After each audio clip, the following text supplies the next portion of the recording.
of Allah Tabaraka wa Ta'ala. Does anybody have a question up to here about something that I've mentioned earlier, or that something that is not clear? Then I will allow you to ask now, inshallah, if there is something. And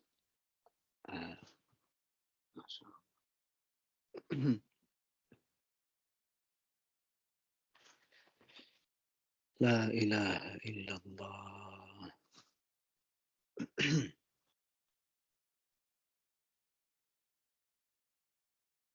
MashaAllah.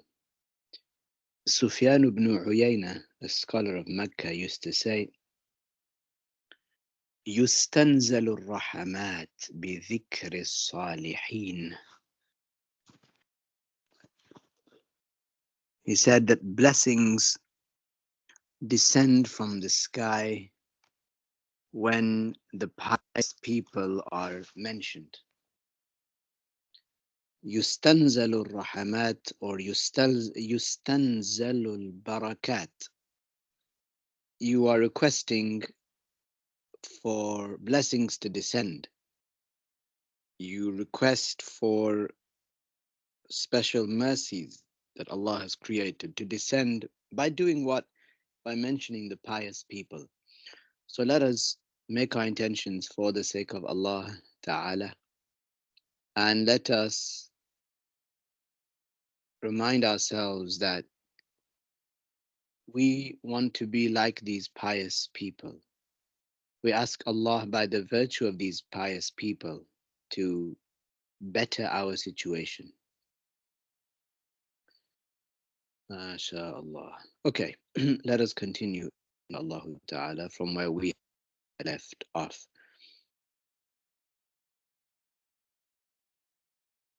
MashaAllah. So, in my research of some of the mashayikh of our shaykh, I found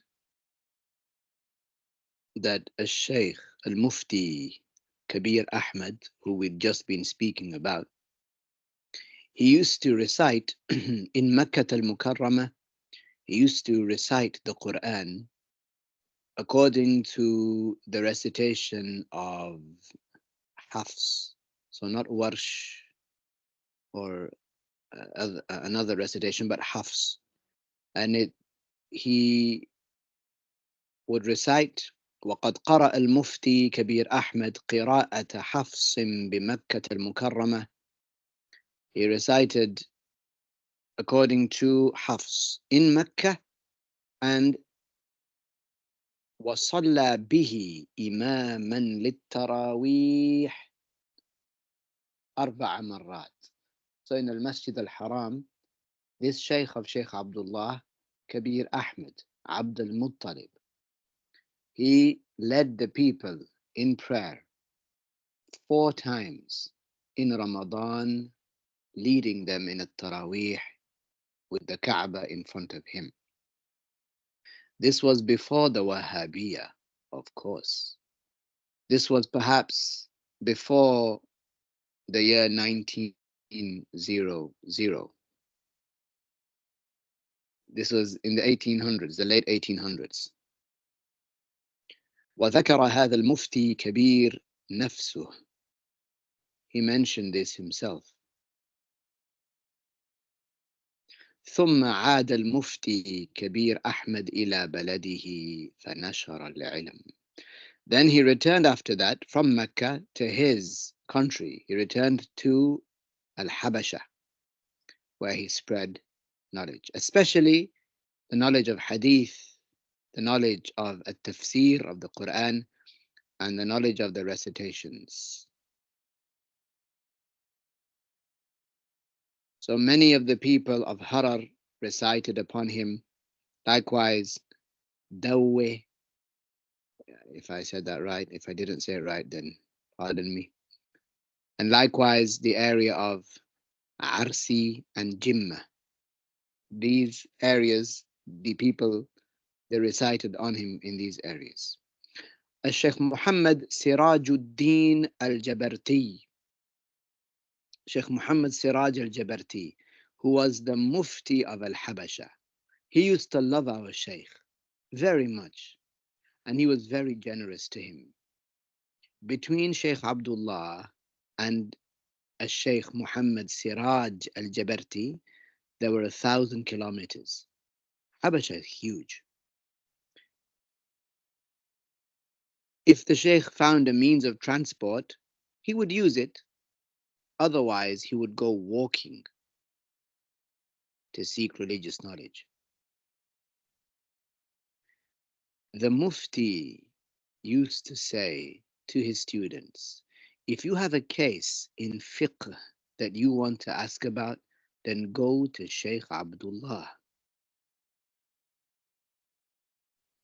When Sheikh Abdullah wanted to return back home after visiting the Mufti and learning from him, the Mufti himself bid Sheikh Abdullah farewell and walked a long part of the way with him.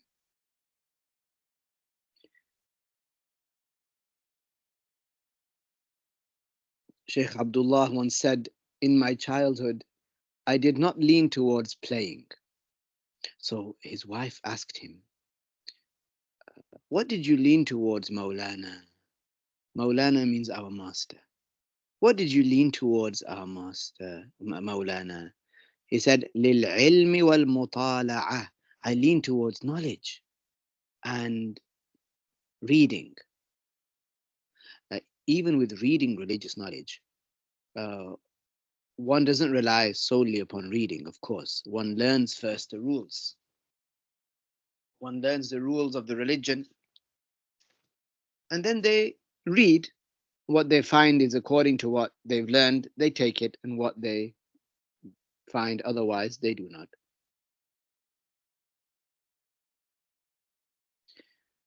Another one of the Sheikh's teachers, while the Sheikh was in the Kuttab is what we know today as, in England,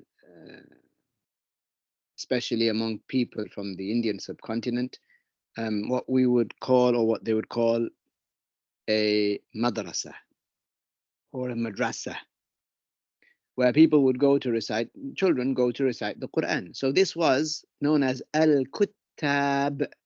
There he had a sheikh known as Sheikh Ali Sharifah. Sheikh Ali Sharifah. And he would call Sheikh Abdullah Razin. Abdullah Razin. Razin means someone who is calm and who doesn't move a lot.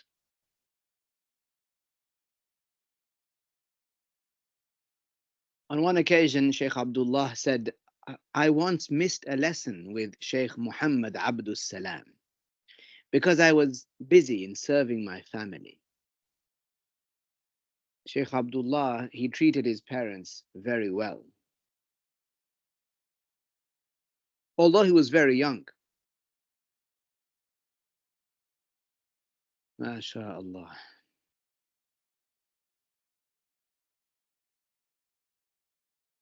When Sheikh Abdullah reached the age of 10, he memorized the Quran in the Kuttab, Babu Salam. So there are doors. Harar was a small city that had doors, that had entrances, like the cities of the past. One of these doors was called Babu Salam, and it was close to there where Sheikh Abdullah memorized the Quran by the age of 10. Sheikh Abdullah once said that he went out seeking knowledge when he was young, and he traveled barefoot from his village in the middle of Harar to another place, and it was around 50 kilometers away. This was when he was 10 years of age. He traveled 50 kilometers seeking Islamic knowledge. Allah, Allah. The Prophet ﷺ said, whoever goes out seeking the religious knowledge, Allah provides for him. Whoever goes out seeking to acquire religious knowledge, Islamic knowledge, for the love of knowledge, for the sake of Allah, because this is from the Prophet alayhi salatu wasalam, who is the source of knowledge in this nation. And he's the best of creation and the most knowledgeable. The one who goes out seeking the Islamic knowledge, Allah would make that seeking, that sincere seeking, a means for this person to be provided for, to have rizq. So people say sometimes, if you want rizq, recite Surah Al-Waqi'ah after Al-Maghrib. Yes. If you want a rizq, do such and such, do such and such. The Prophet ﷺ mentioned in a hadith, if you want a rizq, seek Islamic knowledge.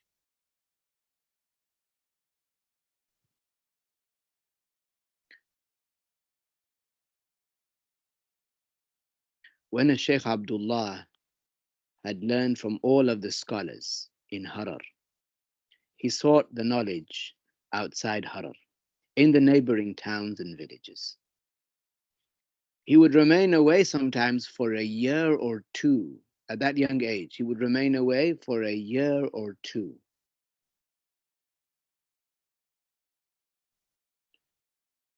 Each time he would return, and he would seek permission from his mother to go back again for a few months or a year. What was he doing? He was seeking Islamic knowledge. One of the relatives of Sheikh Abdullah said that he would disappear. He would leave Harar and he would disappear into the distance, into the faraway villages. He would move from one village to the other barefoot. And once, the relative said, he didn't come back for a year. So his mother sat down and began to cry. The women surrounded her to console her. And she started to say, Mata waladi Abdullah, my son has died. After this occurrence, she thought he had died. After this occurrence, by 1 year, a full year later, Sheikh Abdullah returned. And when they asked him, where were you? He said, Kuntu atanaqalu fil qura wa allimu nas. He said, I was moving from village to village, teaching people Islamic knowledge. Teaching at that age. Sheikh Abdullah mentioned, or rather Sheikh Abdullah had a person with him, رفيقه على الدرب في طلب العلم, someone who accompanied him while he was out seeking religious knowledge. In one of his travels when he was young, very young, the person with him said that we were walking once and we were very hungry. So we ate from a tree, and because we ate from that tree, it made our lips green. Then we entered the village, and I said to Sheikh Abdullah, let's ask the people for food. He said, no, we will work and we will earn some money and then we will buy food. The people of that area were farmers, so they worked and worked and worked until someone recognized Sheikh Abdullah. Oh, this is that youngster. This is that special youngster that people are talking about. And then he was generous to the Sheikh. The Sheikh was known by the people, and they used to call him Sheikh Abdullah. That's how they would call him, Sheikh Abdullah. And this is when he was young. You think about this. What is your son or daughter doing at the age of 15? They might be in good standing, mashallah. They have been raised well. And they are in good standing. Look at yourself when you were 15 years of age. What kind of situation were you in? How much do you and I now regret the time now that we'd wasted when we were younger?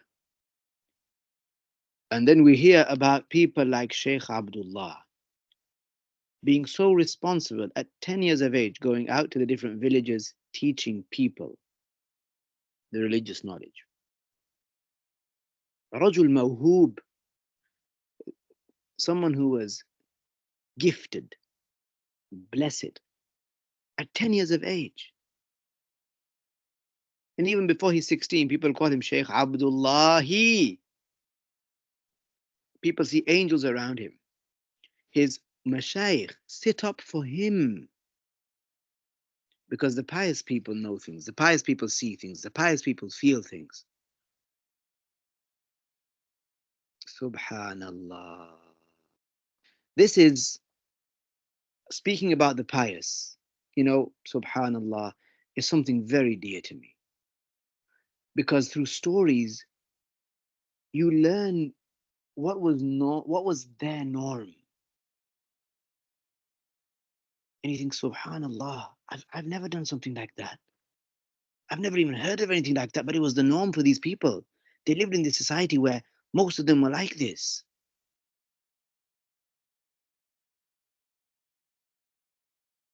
So we want good for our children. Of course we do. We all do. We want good for our children. Let us follow the way of the pious people. Let's not neglect. We are facilitators for the young people, whether they are our children or our neighbors' children. We are facilitating for them. Let's show them what is required. Let's show them the means that the Prophet taught, alayhi salatu wassalam. Let's tell them about the pious people. Let's tell them this was al Imam Malik. This is a Sheikh Abdullah, and he lived close to our times. This is such and such pious person, and such pious person. When Sheikh Abdullah became 16 years of age,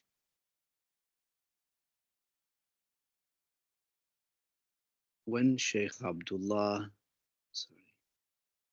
became 16 years of age, this image is not of him at 16 years of age, but I thought I'd change the image. When Sheikh Abdullah became 16 years of age, he suffered a heavy fever, a heavy fever. And he said that this was when he saw Prophet Muhammad alayhi salatu wasalam in a dream. And he interpreted, he said, that I understood that this dream meant that I would recover from this fever. And this was the first time ever, he said, that I saw the Messenger of Allah sallallahu alayhi wasallam. Sheikh Abdullah was once away teaching the people away from Harar. When, subhanallah, these people, they have some kind of drive. Guess who turned up in Ethiopia? Just guess who turned up in Ethiopia. La hawla wa la quwwata illa billah. A misguided group of people. Do you know who turned up in Ethiopia? In the village of Sheikh Abdullah or in the neighboring villages? Do you know? If you don't know, you'll be very, very surprised. Do you know which? Does anybody know? Does anybody know? I mean, before Sheikh Abdullah was around 30 years of age, or when he was around 30 years of age, or maybe a little less. Does anybody, has anybody heard before who showed up in Harar? Subhanallah. نستعيذ بالله من الشيطان الرجيم. The Qadianiyah showed up in Harar. The Qadianiyah, for some of you who might not know, follow a person called Ghulam Ahmad Mirza Qadiani. This man from the Indian subcontinent who claimed that he is a, uh, I quote him, he said that he is a shadow prophet. A shadow prophet. He said his prophethood was shadowy. He said that he said the Prophet sallallahu alaihi wasallam is the final prophet, but he said my prophet is a nubuwatun dhilliyah, a shadow prophet, a shadowy prophet, prophethood. Anyway, these people ended up in Ethiopia. How did that happen? You know, it shows, at least, it shows that, you know, how these wicked human beings, how much they strive. They ended up in Ethiopia. What were these people from the Indian subcontinent doing in the deserts of Africa? La hawla wa la quwwata illa billah. Sheikh Abdullah heard about it, that the Qadianiyah have showed up. So Sheikh Abdullah came back and he debated them. He shooed them away. Shoo, you Qadianis, shoo. Of course, anybody who claims that they are a prophet, a new prophet after Prophet Muhammad alayhi salatu wasalam, this person is not a Muslim, of course, of course. So Sheikh Abdullah, shoo you Qadianis, he shooed them away. They went. And then he wrote, before he reached the age of about 30, he wrote a refutation of them, which Sheikh Samir al-Qadi, Allahu yahfazuhu wa yar'ah wa yuwaffiquh, he put this together and he printed it, mashallah. And you read it, if you read the Arabic language, if you know the Arabic language, if you read the way Sheikh Abdullah refutes the Qadianis in that book of his, which he wrote by hand, it is the exact same way in which Sheikh Abdullah taught and authored 70 years later, when Sheikh Abdullah was refuting the style in which Sheikh Abdullah was refuting, and the way he was using the ayahs of the Quran and the hadiths, and such person narrated this, and such person narrated that, and here is the chain, and this hadith is weak, and the way that he mastered this art of extracting proofs and refuting, you know, it's fascinating. I urge you to go and read that refutation. You will see a scholar, subhanallah, when he's around 30 years of age. And then, I mean, a lot of what we learn now, this is what Sheikh Abdullah taught after he came to Damascus and in Beirut. And yes, it would have been the same as what's before, but that was him. That was a young Sheikh Abdullah. Imagine that. I urge you to read it in the Arabic language. It's fantastic. It might send shivers of a type of, you know, perceived nostalgia down your spine, mashallah, for someone who loves religious knowledge. So the Qadianis, they were refuted by Sheikh Abdullah. But please take that as a lesson. They showed up in Harar. Subhanallah. Subhanallah.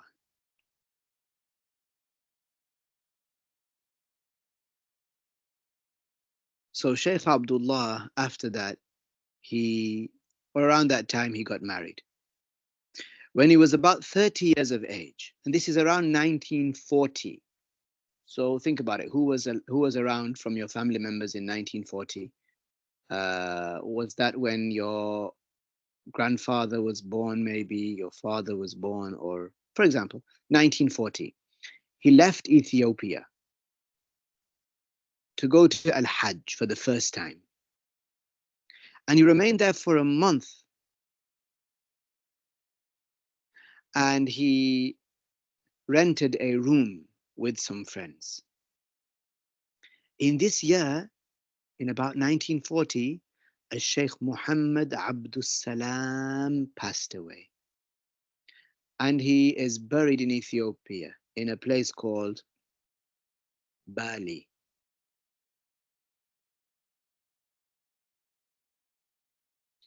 Sheikh Abdullah said, وفي آخر حياته غلب عليه الحال رضي الله عنه ونفعنا به.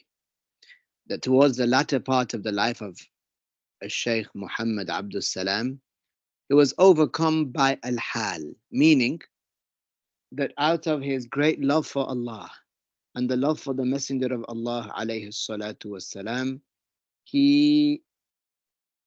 his mind was taken from him. He was in a state where his mind was taken from him. Before he passed away by a few years, he became majzub. When he passed away, two dots of light, like pearls,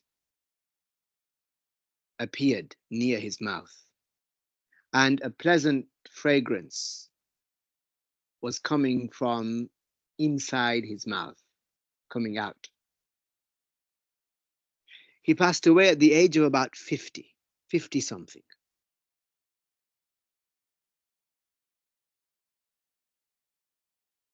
In 1935, I've gone back 5 years, subhanallah. In about 1935, so 5 years before this, a Sheikh Badruddin al-Hassani passed away in Syria. A Sheikh Badruddin al-Hassani. Now, هو محدث الديار الشامية. This was a huge scholar, the scholar of Damascus. He was the one that would say thousands of times a day, Allahumma salli ala Sayyidina Muhammadin salatan tuhassinu biha al-akhlaq. تحسن بها الأخلاق وتيسر بها الأرزاق وتدفع بها المشاق وتملأ منها الآفاق وعلى آله وصحبه وسلم صلاة دائمة من يوم خلقت الدنيا إلى يوم التلاق واسترنا بين يديك يا عزيز يا خلاق. He was a scholar of hadith, and he was very pious. He passed away in 1935 and is buried in Damascus. This was in 1935. So we said Sheikh Abdullah had gone to Al-Hajj in about 1940. In 1941, he went to Al-Hajj a second time. He was 31 years of age, approximately. Now, I should have said this at the beginning, but remember, these dates, okay, sometimes they have discrepancies in them because the historical references that a person finds, or if it's a person, then the person might make a mistake. They might take off a year, add a year. So we're mentioning these roughly, but I wanted to give you dates so that at least you can have a type of chronology or a timeline in your mind, okay? So in 1941, he performed Al-Hajj a second time from Ethiopia to Mecca. And then in 1950, about 9 years later, he performed Al-Hajj a third time. He was 40 years old at the time. Sheikh Abdullah, he was once in a gathering and there was some haram music being played. So he warned against the people, warned against that in the gathering. At the time, there was a very infamous person around. He had, because Sheikh Abdullah spoke out, and that person was not a Muslim, he was a Christian. He had Sheikh Abdullah arrested, which is, of course, injustice. Sayyiduna Yusuf alayhi salam was arrested, was imprisoned, unjustly, of course. Subhanallah. Abu Hanifa radiallahu anhu died in prison.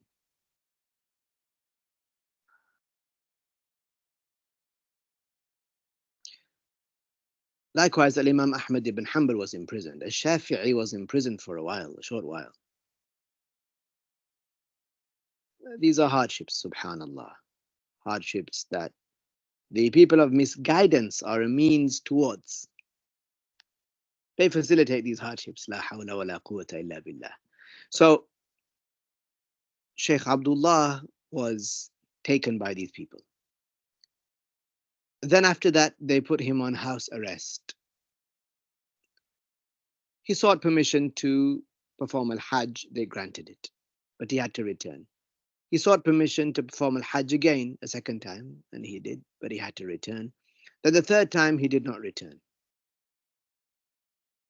He did not return. So their injustice, in that sense, didn't continue. So in 1950, approximately, while he was 40 years of age, he went to al-Hajj a third time.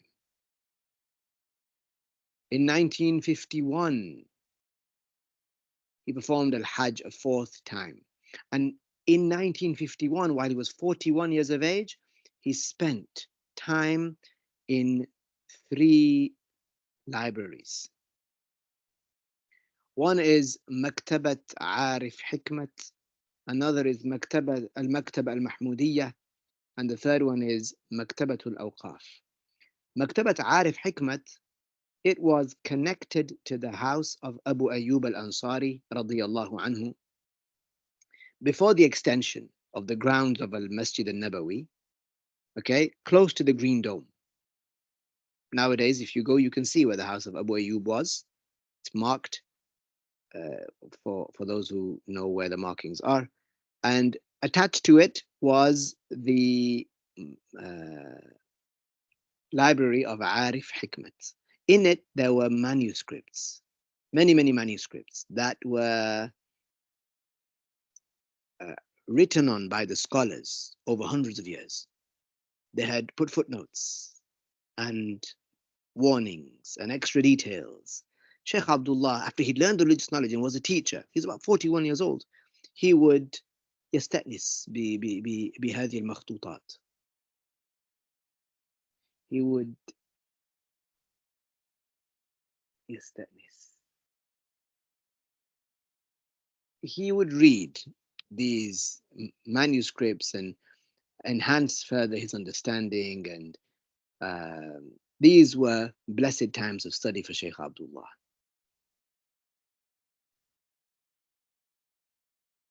It is in the Maktaba of Arif Hikmat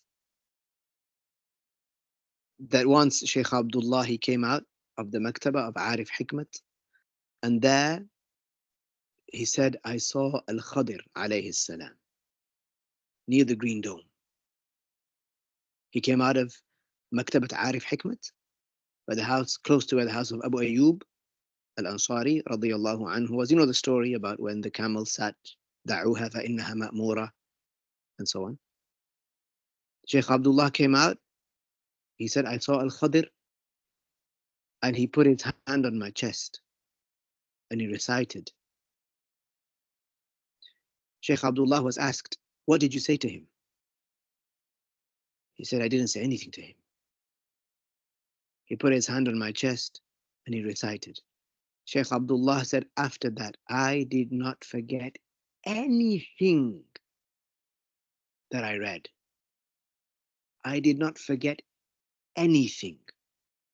So Sheikh Abdullah would spend a lot of time there.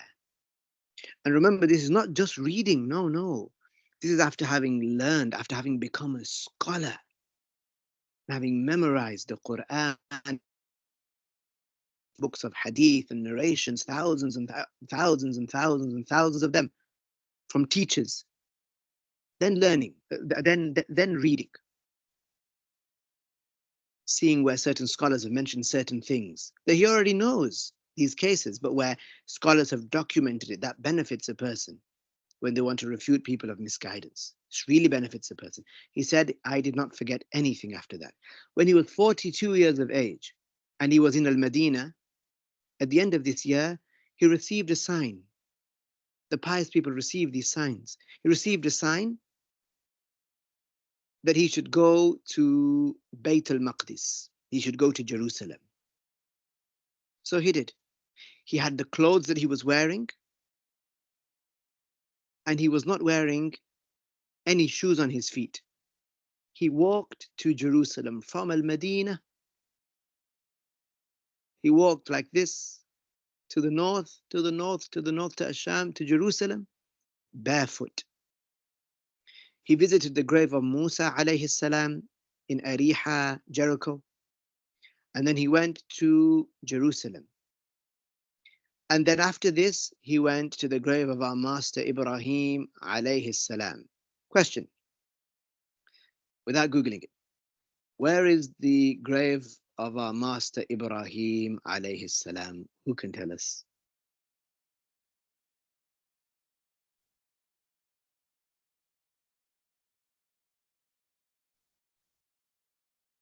Where is it? The fact that it's on earth. No? Yes, Palestine. Good. Where in Palestine? Barakallahu feek.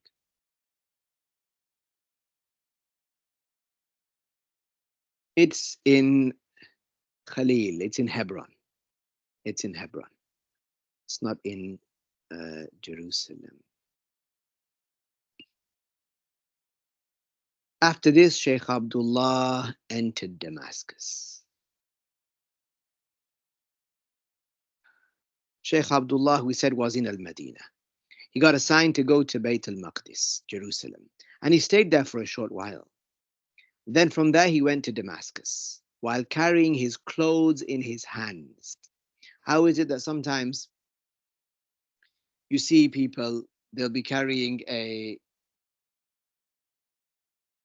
stick, and they will have a sheet within which they put their clothes, they wrap the sheet up and they wrap it around the stick, something like that. Sheikh Abdullah carried his clothes with him, his belongings with him, and he went to Damascus. La ilaha illallah. There he was met by three of the awliya. Abdul Rahman al-Shalabi, al-Sheikh Hassan Sayyadi, and al-Sheikh Ismail al-Dinnawi. They welcomed Sheikh Abdullah in Damascus. After that, two of them returned back to their countries, and Sheikh Ismail remained with Sheikh Abdullah, caring for him. Sheikh Abdullah lived in Damascus in an area known as Al-Qaymariya. You can look it up. You can look it up on Google Earth or Maps.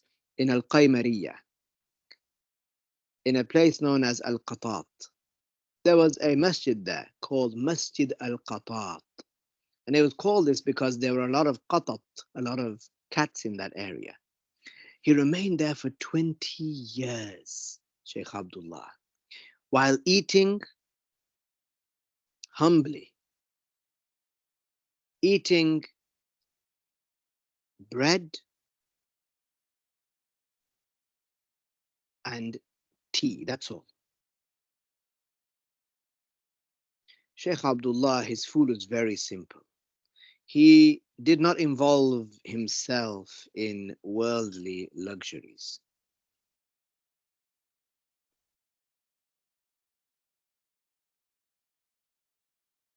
Subhanallah. There is a lot more to say. Sheikh Abdul Razzaq al-Halabi, who was a Hanafi scholar in Syria. He was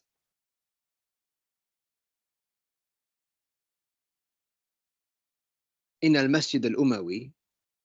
He was the one managing it at the time in Damascus.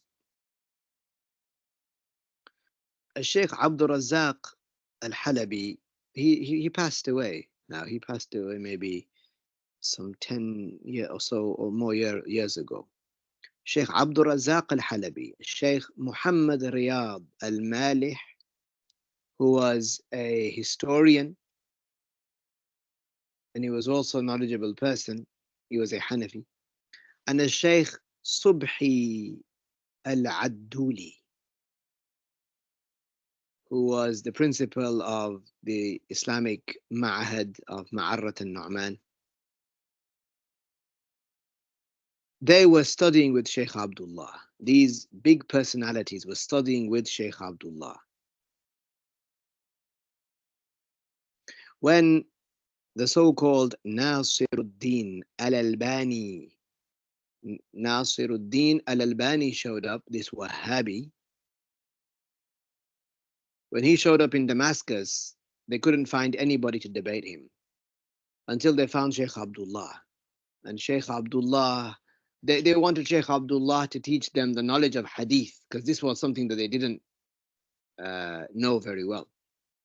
So anyway, long story short, Sheikh Abdullah debated him and destroyed him.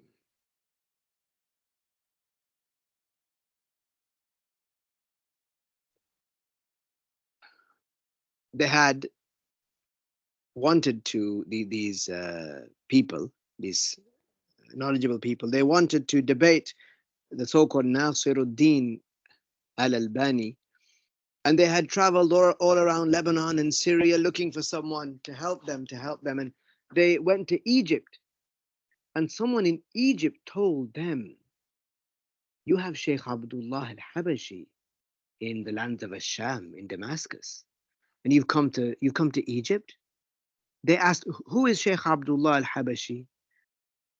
So they were told, and then they returned to Damascus and they met Sheikh Abdullah. And they said to him, Al-Albani, this person who likens Allah to the creation, he has assumed a position of a muhaddith, a scholar of hadith. And he is challenging, he's putting out challenges left, right, and center to the scholars of Asham in the knowledge of hadith, and we do not know. So we want to become stronger in the knowledge of hadith so that we can debate him.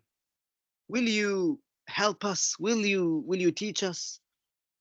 Sheikh Abdullah said, أعطيكم لكن قبل الفجر بساعة. I will give you this religious knowledge, but it has to be before al-fajr by 1 hour. أنا مشغول بتعليم الناس العقيدة, because I'm busy teaching the people the correct creed about Allah tabaraka wa ta'ala. So if you three, and they were who they, and they are who they are, they were who they were. Sheikh Abdul Razak al-Halabi, the whole Islamic world knows about Sheikh Abdul Razak al-Halabi. They know who this was. But he at a time was a student of Sheikh Abdullah.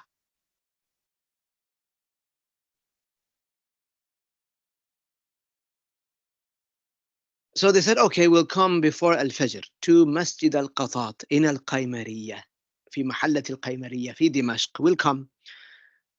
So the three, Sheikh Abdullah, Sheikh Abdul Razak Al-Halabi, Sheikh Muhammad Riyad Al-Malih, these two, they brought with them Fath al-Bari, the explanation of Sahih al-Bukhari. Ya salam. And Sheikh Subhi al-Adduli, he brought with him a book of hadith sciences known as Tadrib al-Rawi. They said we would carry these books in our hands, huge books. We would carry these books in our hands while Sheikh Abdullah would sit there just like that. We would be around him, and he wouldn't have a book in his hand. He would have nothing with him. And we would read and he would point out mistakes. Sometimes he would comment. Sometimes he would say, there is a word missing here, or there is a sentence missing here. Write it down. Which means what? That he had already memorized those books. Fathul Bari is about 20 volumes. It's huge. Sahih al-Bukhari is big. This is an explanation of Sahih al-Bukhari. Tawaru? See that?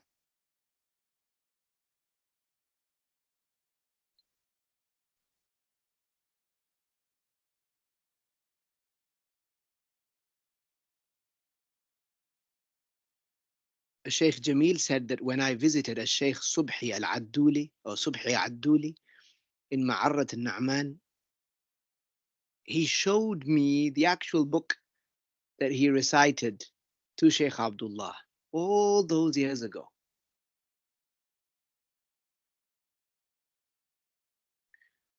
MashaAllah. I also here have the written what what a Sheikh Riyad مالح محمد رياض مالح said. He said قد أكرمني الله عز وجل بحضور مجالس أستاذنا وشيخنا عبد الله الحبشي بدمشق في شرح النخبة لابن حجر العسقلاني وتدريب الراوي للإمام السيوطي، فكانت تلك الفترة من أخصب أيام حياتي، نعمت فيها بمجالسة أستاذنا المحدث الكبير بقية السلف الصالح الزاهد العابد الشيخ عبد الله الهرري الحبشي حفظه الله وأدامه ذخرا لجميع المسلمين، فكان حفظه الله آية في الحديث ومصطلحاته وغيره من العلوم الشرعية. He said, subhanallah, it was amazing what he said. He said, indeed, Allah granted me the honor of attending the gatherings of our ustad. Ustad in the Arabic language is used only for someone who masters a field, absolutely exhausts it and masters it. That person is ustad. الذي يجيد صنعته. الذي يجيد صنعته. He said, I was honored by Allah Tabaraka wa Ta'ala to be able to attend the gatherings of our Ustad, our Sheikh Abdullah, the Ethiopian, in Damascus, in the book of Sharh al-Nukhbah by Al-Hafiz ibn Hajar, and Tadrib al-Rawi of Al-Imam al-Suyuti. And he said, that time, فكانت تلك الفترة من أخصب أيام حياتي. He said, that part of my life, and he was saying this when he was about, he was saying this when he was maybe 60 or 70 years old. He said, that period of my life was the most blossoming, if you will, the most ripe. I'm trying to be literal. It was the best time of my life, he said. He said, I was blessed to be sitting with our ustad, the big muhaddith, the remainder of the Salaf who lived about 1,100 years ago. It's as though he is from the Salaf. He was ascetic, distance from the worldly matters. He was a worshipper of Allah, Sheikh Abdullah. May Allah keep his blessings, keep the blessings of Sheikh that he created in Sheikh Abdullah among the Muslims. He said he was an ayah in al-hadith and its sciences. An ayah meaning he was a great sign of the power of Allah when it comes to the knowledge of hadiths and the knowledge of hadith sciences and other religious knowledges also. وكان يحضر معنا كثير من علماء دمشق الكبار. He said many people from the big scholars of Damascus would attend with us. أمثال الشيخ عبد الرزاق الحلبي, like this person, الذي كان يقرأ عليه كتاب فتح الباري شرح صحيح البخاري. He used to recite on Sheikh Abdullah فتح الباري and others من علماء دمشق الأفاضل, and others among the scholars or who seem to be scholars of Damascus.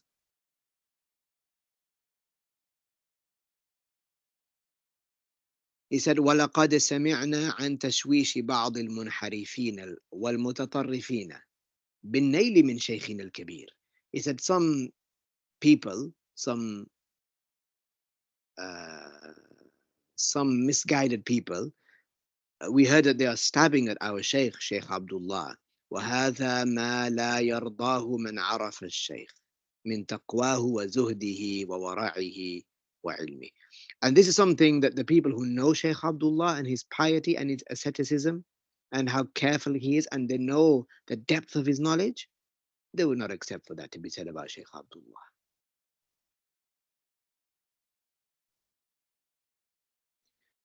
Sheikh Abdullah, he performed al-Hajj. Now, I'll just give you the titles without going into details because there is a lot to say. Subhanallah. MashaAllah. Sheikh Abdullah performed al-Hajj with the Mashayikh of Damascus. And a lot happened. Subhanallah. Sheikh Abdullah entered Beirut for the first time in about 1959. In 1961, Sheikh Ahmed al-Haroun passed away. He was among the awliya. 7 days before he died, he came to visit Sheikh Abdullah.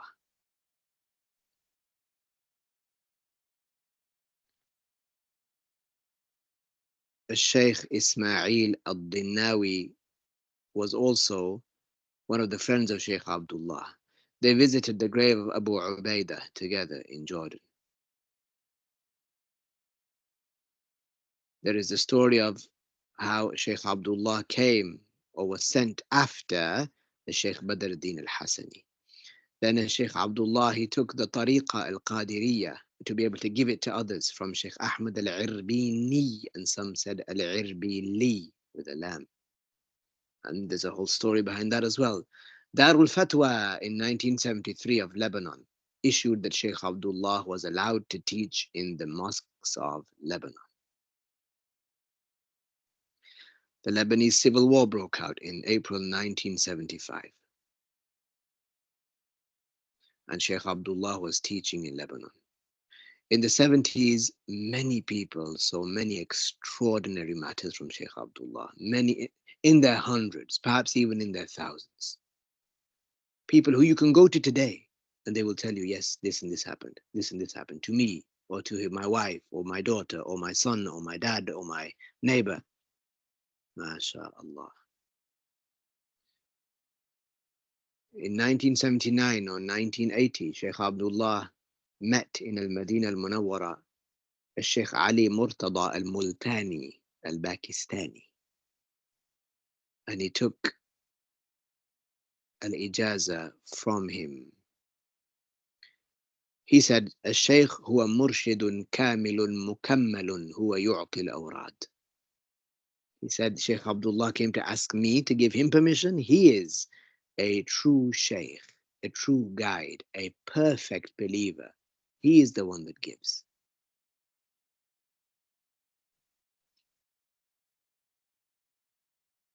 Then we go through the 80s. A lot of things happen in the 80s. Subhanallah. Time is very tight. MashaAllah. Sheikh Abdullah passed away. Subhanallah, I have to cut it short.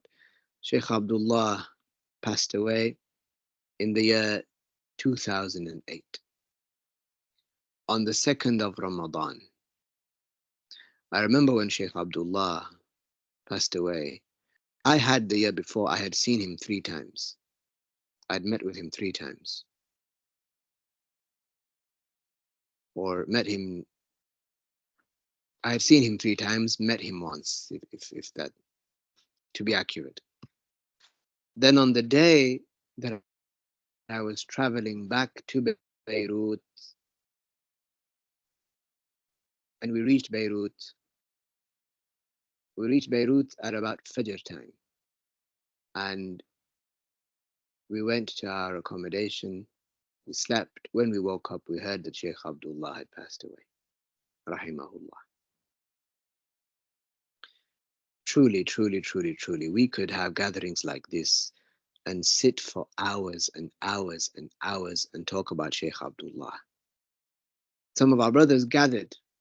But Sheikh Abdul Razak al-Sharif, one of the students of Sheikh Abdullah, rahimahumullah, who passed away recently, he gathered many of the karamat of Sheikh Abdullah. They are astounding. They are amazing, subhanallah. But Sheikh Abdullah was nobody ordinary.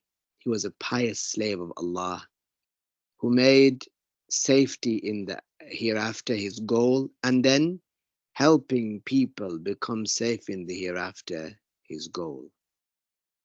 And we say, Jazahullahu anil muslimina khayran. Just as the image here says, Rahimakallahu ya shaykhana, wa jazaka anna khayran, wa jama'ana bika fil firdausil a'la. MashaAllah. So the book that we are studying, inshallah, that we will start next week, it is known as Umdatul Raghib. And it is an explanation, or rather a summary, of the greater explanation, which is known as Bughyatul Talib. Inshallah, as we go through it, we'll also mention Sheikh Abdullah.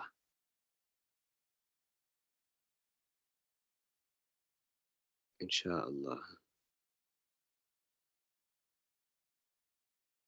One of the pious people said about Sheikh Abdullah, Min al-awliya, and we'll finish with this. He said, Min al-awliya, man idha dakhalu baladan, nazalat alayha ar-rahmah. He said, there are people among the awliya that if they enter a town or a city, mercy would descend upon the town. He said, وَالشَّيْخُ عَبْدُ اللَّهِ الْهَرَرِيُّ إِذَا دَخَلَ إِلَى بَيْتٍ أَوْ إِلَى بَلَدٍ نَزَلَتْ عَلَيْهِمُ الرَّحْمَةُ. If he entered a town or if he entered a house, then blessings would fall upon those people. Sheikh Abdullah helped so many people. Sheikh Abdullah wasn't just a religious teacher. Sheikh Abdullah was a guide. He was a support. He was a friend. He was someone that everybody would go to. They would ask Sheikh Abdullah, should I move? Should I not move? Should I travel? Should I not travel? What is your advice? Should I do this? Should I do that? Should I put my child here? Should I put my child there? Should I take this loan? Should I not take this loan? Um, Sheikh Abdullah, day and night, they would ask him. And he helped the people. He taught them the creed of the Muslims.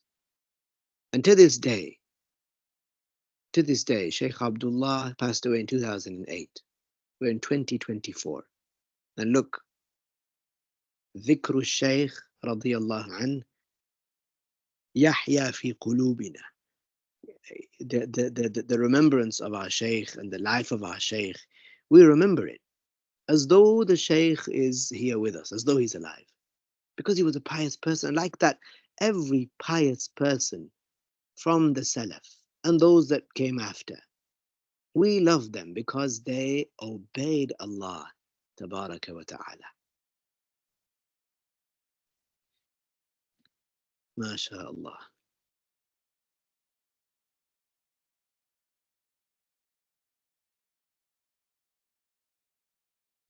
Okay, I'm just checking. Please go through the 80s. I'm sorry. Another time. The essence of the book. The essence of the book. It was discussed in the first lesson. So to go through it now, it will be. It will take quite some time. But if you look at the first session, inshallah ta'ala, then it's broken down there where it came from and what's in it. And but in general, it contains the personal obligatory knowledge. It contains the personal obligatory knowledge and a little more. So a person should seek to acquire it. A person should seek to learn it, to make notes on it, to make sure that their children understand it, their spouse, their husband or their wife understands it, and so on.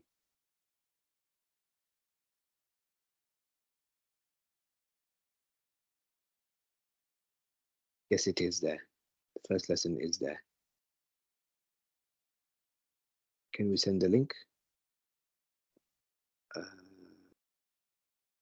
I hope someone can send the link, inshallah. I don't have it right now. Ameen fikum. On YouTube, if you type in Prosperity Publications, then it should come up. Prosperity Publications, then the channel should come up and you will see that lesson, it should read Umdatul Raghib 1. This lesson will be, both these sessions will be Umdatul Raghib 2 and 3, inshallah, if they are uploaded. Okay, we'll stop here today. Barakallahu bikum. Let's say La ilaha illallah and as-salah ala nabi. La ilaha illallah. La ilaha illallah. La ilaha illallah. Allahumma salli ala Sayyidina Muhammad wa ala alihi wa sahbihi wa sallim. Allahumma salli ala Sayyidina Muhammad wa ala alihi wa sahbihi wa sallim. Allahumma salli ala Sayyidina Muhammad wa ala alihi wa sahbihi wa sallim. Okay, mashallah, there you go. You have plenty of links there to keep you busy, inshallah. Yeah, there you go. Umdatul Raghib number 1.